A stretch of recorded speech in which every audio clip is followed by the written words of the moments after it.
Hello everybody, 4-Star here, and I'm just coming at you with a life update here for the channel and seeing what is in store for the next couple videos that I want to produce and want to bring out here. And initially I want to start off by saying I apologize. Didn't want to be out so long, especially when I was doing the Bills franchise. I still got a couple more games to record and post, and I should have a video posted probably a day or two from now. But just want to give you guys an update. It was a big mix of burnout from trying to edit the BFL video. Obviously it's been about 7 months since episode 2, and I wanted to really push this video out, especially last month, but I had a lot of issues with my Vegas and with the encoding of my OBS. Hopefully I got all that fixed so we can produce videos a lot faster, like I was doing with my UAL league that you guys are probably looking at right now on Arena Football Road to Glory. This is another announcement that I want to bring it back, at least for this part of the summer. I want to try to at least throw a season out here and produce some episodes for you guys and show you guys all the new teams that I've put into the game, and even some of the new uniforms that I modded into the game. The BFL videos might take a lot longer because of the format that I wanted to do. I wanted to do a big first few 8 weeks there, and then I wanted to do 4 weeks on the second episode, and then 4 weeks on the third episode, and then finally just go to the playoffs, play the Mega Bowl and whatnot. But obviously it didn't work out that way, so we're gonna be working on that when it comes to the long term. But for right now, I really want to get back into some arena football and do some player submissions again. I had a fun time doing it, so hopefully you guys will stick around for that as well. For the Bills franchise, like I said before, want to put some more videos out there, and I should have some videos coming through the pipe. But for right now, let's go through some power rankings of this UAL, and just to tell you guys how many players have been submitted and where you can submit. So right now we are at the re-signing phase of the off season. Our retirements have already happened, and I'm glad to see that this save file is still intact, because I remember in the last episode of the UAL I said that the save file was corrupted. Well, I got the save file back somehow, some way. I got the save file back, did a little bit of work in about a half a year ago, and got this save file back. So player submissions will be back up.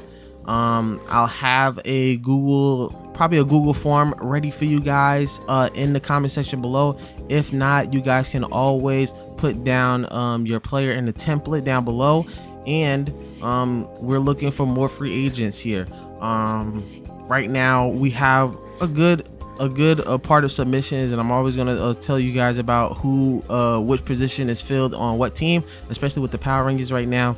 But going into this here, number 19, again, there's 19 teams, so plenty of spots to come around from. But 19 on the Rampage. They were 1-15 last season. Didn't play well at all, didn't have any submissions, but they tried their best, but just didn't work out. Put some submissions on this team so we can try to make Grand Rapids a household name for next season. Next was the New Orleans Voodoo. They went 2-14. Savion Williams, even though he's a 99 overall, could not save this team to save his life.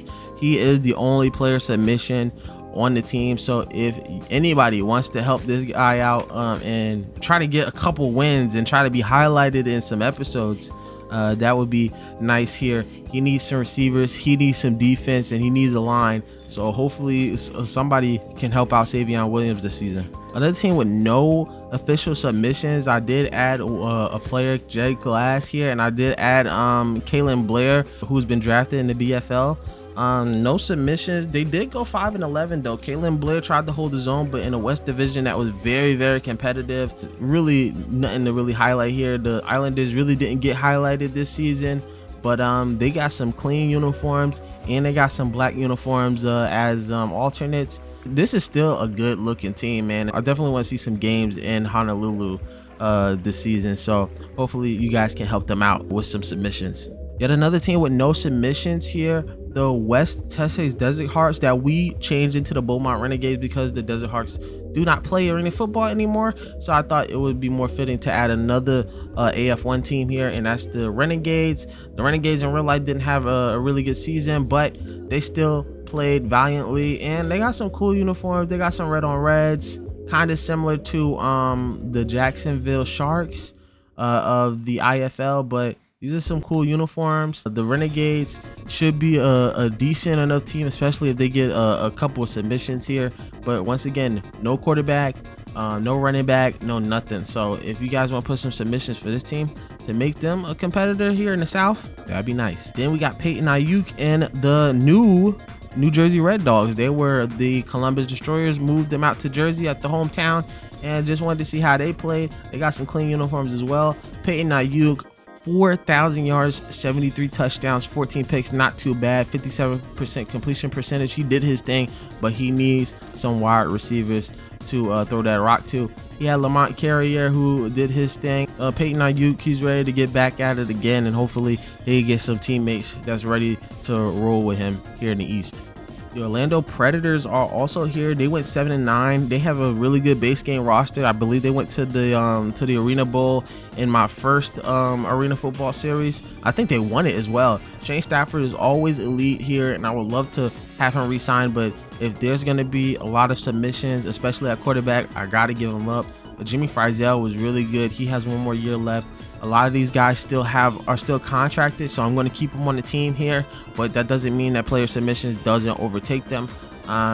Predators still a really good team, a classic AFL team, red and black, very historic franchise here for the history of arena football, and it would be nice to see them again in real life. But for right now, the Orlando Predators is in the UAL, and let's see what they could do here if they get some submissions. Next, we got James Skaggs and the Minnesota Monsters, formerly of the Salina Liberty. So the Salina Liberty are still a team out here in real life. They play in I believe the NAL. They had a pretty good season, but right now I wanted to focus here on some AF1 teams. They're really cool, and they have kind of a different color scheme than all the other red teams and blue teams that we have here in the series. So I thought this was a nice change here. James Skaggs finally coming up, flying to Kansas all the way up Minnesota with the move, and very efficient quarterback here. 59.2% completion percentage, only 7 INTs to 75 touchdowns, but once a roster around him, and he did pretty well even by himself. 7-9, not too bad, but he's going to need some receivers and probably some running backs here. Then we have a team with the Billings Outlaws here that no player submissions, but Leslie Holt did his thing, man. I can't even lie. As a non-submitted player, he did extremely well. 4,000 yards, 76 touchdowns, only 5 INTs, 62% completion percentage. He did extremely well this season and almost got his team to the playoffs here. But that Western Division is strong, and they're gonna need some player submissions here. No player submissions at all here for this team. They're gonna need some type of defense, some corners here, some DBs to really set this team off and to really have a playoff push. And then next we got the Detroit Fury, another 8-8 team. They went 8-8 as well, a decent record without a player submission. I only submitted Dirty Dan here, big boy kicker. I submitted him for myself, but no player submissions at all. Tony Graziani, always elite. Had a decent enough season here, but only 2,100 yards. I did pick him up in the middle of the season here because I believe their backup quarterback got hurt. 2,000 yards isn't too bad for the second half of the season. And the Fury, once again, need players to make this team a viable playoff contender. Next are the LA Kiss, man, and if the injuries didn't plague them this season, especially with Kawika Green and Zoria Ward, this team probably would have went to the playoffs here. They went 8-8. They were a formidable team in the West here, and they did have 3 submissions. Obviously, Zoria Ward, he got hurt in the beginning of the season here. Only 933 yards, 19 touchdowns, and 4 picks. But he did his thing while he was here, and hopefully he can come back from injury and he can do well. Paul Giacomino, he won Defensive Rookie of the Year, if I'm not mistaken. Yes, he did. He did incredible this season. And Kawika Green, I believe he got hurt as well very early into the season. Only 117 yards. We didn't see too much from him as the offensive specialist. So hopefully they're going to make that leap with their players all healthy, making it to the playoffs. At 9 of the Philadelphia Soul here, they had Potsy and they had Chris Lopez as our player submissions. And Potsy was damn near the MVP this year. 96 touchdowns, 4,000 yards, 116 rating, only 8 INTs. He was balling out here. Chris Lopez did the same thing here. 87 receptions, over 1,200 yards, and 29 touchdowns. Incredible season for these two youngsters here, but they're looking for extra help here on the offensive side. And not only that, on the offensive line here, this team has the potential to do well. They went 8-8 this year, and they barely missed the playoffs because of how lopsided the East was with the Albany Firebirds and Jasco Otis and those Toronto Phantoms. So hopefully they can make that leap with a couple player submissions here. They really impressed me last season. Mason Mabry, I believe, was the only submission here. He's 1 year old now this season. Last year he was only 20 years old. He had 65 touchdowns, 3,000 yards, only 13 picks. Still got a lot of growth to do, but he's so dynamic, he's so fast, and he's got a great arm. This team is probably one of the most underrated teams in the league here. They had a lot of good player submissions here, and obviously when they had Mark Grebe around in those later years, about 2012, they won a championship. So this has championship caliber team all over it. It's the Georgia Force with KJ Brown, who swept all the awards last season here. He had 67 passing touchdowns, but the rushing touchdowns 23. Unbelievable. He had an incredible season. I believe, how much is that? I think that's almost 100 touchdowns or 90 touchdowns. That is incredible. He had an amazing year. He swept all the awards, obviously. MVP, offensive player of the year, and offensive rookie of the year. KJ Brown was the driving force for this team.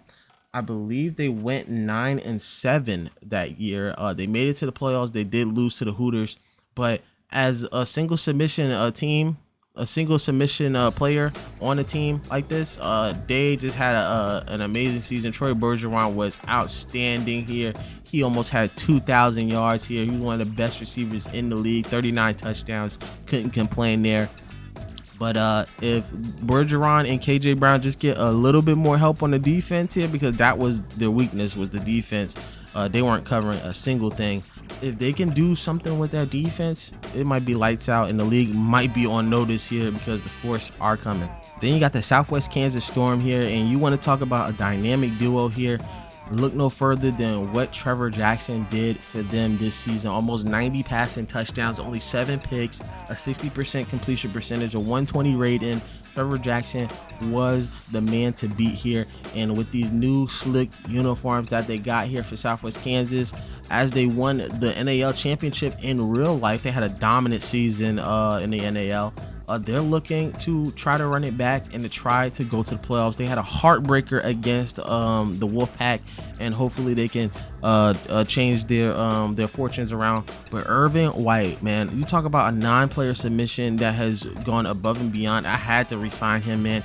He was the heart of this team and the reason why this team went to the playoffs. 42 receiving touchdowns, 1,800 yards, and almost 100 receptions. Irvin White was the magic of this team here, and with the similar age here between Trevor Jackson and Irvin White, we can see these guys for a long time here. I'm talking about season after season. These guys could be what Southwest Kansas needs, but once again, the defense and the defensive line wasn't that great here for the Storm, and probably what led to them having a loss like that against Washington. This team has it. If they just get, I would say, only one more submission, this team could make themselves go way farther than they did this year. The Phantoms were such an amazing team last year. Once again, just another great quarterback, a tall quarterback, 6'10". We're not going to see that again. 90 passing touchdowns, 7 picks, probably one of the best pure passers in the league here with Jasco Ortiz here, man. But look at him, he's a Leviathan coming off of Hawaii. 25 years old, looking to be the mainstay of Toronto here. And right behind him is Travis Hammer Jr. Very short, big dynamic here. But Travis Hammer Jr. was definitely the driving force for this season. 1,600 yards, 38 receiving touchdowns, and he had 80 tackles and 2 INTs playing as a wide receiver DB. He is very dynamic. He's very quick, very fast here, and only coming off of his age 22 season, he's got a lot to grow here when it comes to being a wide receiver for this team. They don't really have any support and help except for linebacker, but you need a lot more than that, and you need an offensive line. So for this team here, for Toronto, they're still in a good shape because obviously you have a Leviathan at quarterback, you have a really great dynamic wide receiver DB, but they're going to need a little bit more to edge out a lot of these teams here in the East that are going to get only better as time goes on. At 4, you got the Washington Wolfpack. I mean, it's self-explanatory. What a season this team had. I believe they won 10 or 11 games here. They pretty much handled the West, which was a very competitive Western division here. This team, still a lot of great potential. Chris Dell, I mean, what a season. Can we look at those stats here? 4,000 yards, 90 touchdowns here, and 2 rushing touchdowns, 92 total touchdowns with only 9 picks, stayed under 10. Not the best completion percentage that we've seen, but still really good, 58% here. Another just good size quarterback, 6'3", rocket arm, very accurate. And then the other player submissions, Harper Dew, number 22. He did his thing, 1,000 yards, 80 receptions, and he's looking to just get more. 18 touchdowns this season. You had Tucker James holding down on the line here, and not only that, I'm pretty sure he had some defensive stats too.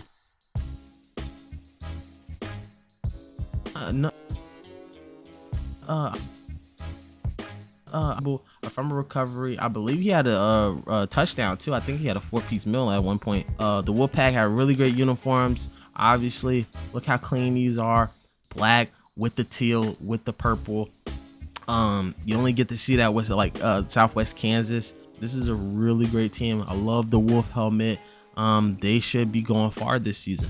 And I hate to put the Hooters so low on the list here at 3rd, but they had one of the biggest collapses when it came to taking on the Firebirds. That's the only team that they couldn't beat. They went 15-1 here with a bunch of selections. Bruce Coleman, I signed him to a long-term deal. He's a young kicker, and he's going to be here for a long time. Gary Kelly, though, man, what a season from him. And it's because of Robbie Smith here. 1,600 yards, 37 receiving touchdowns, and over 100 receptions. He did his thing this year with the Hooters, man. Coming from Alabama State, we know Coach Carp's Alabama State dynasty from by now here. He did an amazing job coaching this young man, and only at 26 years old, he's going to be entering his prime years here with this squad. Then you got Jordan Carter, just a crazy running back here. 641 yards, a record here for arena football. 29 rushing touchdowns, only 138 attempts. He averages 4 yards per carry. He looks like he's pro football ready, man, and he's probably one of the most pro football ready players in the league at only 25 years old. You want to see him on a BFL roster so badly, and hopefully we could get that done here. But this guy is amazing here, and he's one of the reasons why they won so many games. Gary Kelly didn't have to do too much here, but he still ended up with 70+ passing touchdowns and over 3,500 yards with only 4 picks. He had the least amount of picks by any active quarterback, I believe, and he's definitely one of the most ready pocket passers in the league here, and he should be another BFL ready player here coming into season 8 of the BFL. And when you think about the Firebirds in real life, they're probably one of the best top class teams in the league, next to the team that we're about to mention next, who won the championship in the video game in the UAL, but that might win it here in real life. But let's talk about the Firebirds right now. Sauce Gardner was probably one of the only submissions here for Albany, but he did pretty well. Like he had an INT. I'm pretty sure that was as better than what he did in real life. 72 receptions, 1,000 yards. He was definitely the go-to wide receiver for this team here. But you had a lot of guys that were waiting on the wings. Jimmy May here, and then you had Damian Keys here, who really held it down. Only as 88 overall, 65 touchdowns, 9 picks, still under 10 picks here this season. He was still a dog, man. And then you got Cal Keone, who's going to be a free agent here at running back. He is on here, 97 overall, 282 yards, 16 rushing touchdowns. He did his thing, but he is not a player submission. He will be a free agent, just like everybody else. He will be fine. He might be finding a new home, or he might be getting re-signed by the Firebirds. But look at these new uniforms that Season Screamer made, man, for the 2026 season. And the Firebirds looking clean. They're always looking great, and they're the pride of New York here when it comes to football. Next to basically the Bills. And then finally we got the Nashville Cats. Nelson Bullock, man, the 10-game win streak, we already know about it. This team just came from the ashes, started out 5-4 or 4-4, won 10 straight games, won the championship, and it was all thanks to Nelson Bullock and his heroics. 15 INTs, but he was slinging that rock a lot. 3,900 yards, 74 passing touchdowns here. I wonder if he has any rushing stats here. He has 2 rushing touchdowns, only 65 yards, but he did his thing. Shout out to Kaz. Let's talk about these two guys. Dalton Barentine, who won a UAL championship MVP, 1,200 yards. I believe he had an interception. He had a couple touchdowns in that game as well. He was all over the field, and you can see why here. From Pittsburgh, only 21 years old, already got a ring in arena football. And then he had Corey Michael Jr. backing him up as his secondary wide receiver. But man, 1,800 yards, 1,200 yards. These guys were basically the only 2 receivers on the field here when it came down to it. Dan Alexander coming back for another year. He has the record for most touchdowns in one game. He had 6 rushing touchdowns that total for 28 this year, 482 yards, which would have been a record setter even back then. But obviously we got Jordan Carter in his way. 29 years old, he can still do it. He's got another year under his contract here, and hopefully he can keep doing what he's doing. Obviously he's a little up there, but for what they got in value right now, $112K, and with so much cap room now in the second season with $2 million in cap, man, he's gonna be a legend here. He's already a legend. The Cats have such a great team here, and if they can get a couple more submissions or a couple more guys from free agency, this team could be a threat once again to go all the way again. So once again, guys, I want to thank you guys so much for even watching this video. And like I said before, we're gonna have a Google form down in the description, or you can submit your player with the template that I'm gonna have in the pinned comment below.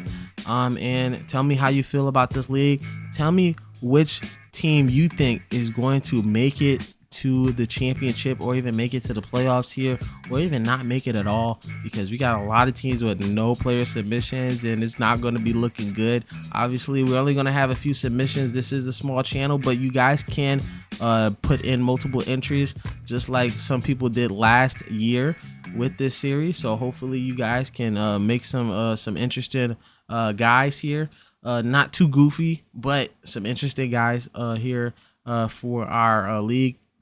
Thank you guys so much for watching, and hopefully we see some more videos down the tube on my channel. This has been 4-Star Commander. I'll see you guys in the next one.